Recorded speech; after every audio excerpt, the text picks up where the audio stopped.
ang Diyos ay totoong kikilos sa buhay mo. Hallelujah. Habang nakataas ang iyong kamay, dalawang kamay, sabihin niyo po itong panalangin ito, gawin niyo sariling panalangin yung personal.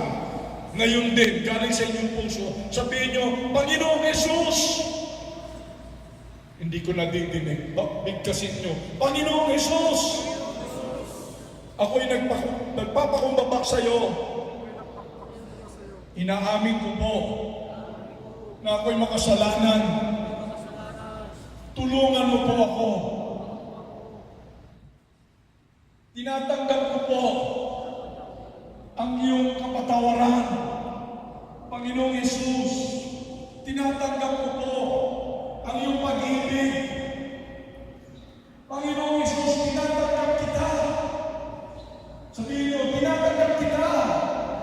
Panginoong Jesus, ng taos puso, pasukin mo na po ako. Gawin mo ang gusto mo sa buhay ko. Magmula ngayon, sa'yo na ako susunod. Sa'yo ako mamumuhay. Sa'yo ako maniniwala. Sakupin mo po ako ng iyong banal na Espiritu.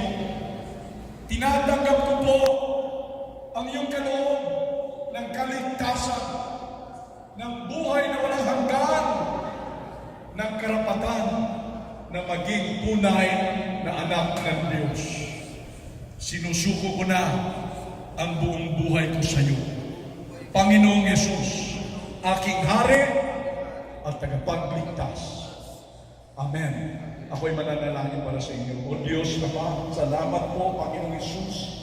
Banal na Espiritu, sa pagkilos mo, sa pagbukas ng mga puso ng mga naririto, mga minamahal mo, kung saan ang buong buhay ay kanilang sinuko na sa iyo.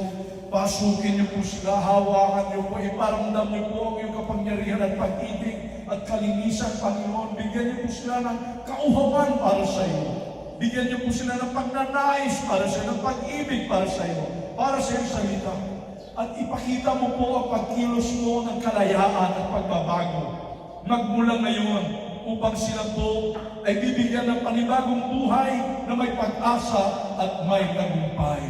Maraming salamat po sa pagkilos mo sa kanila sa umagang ito.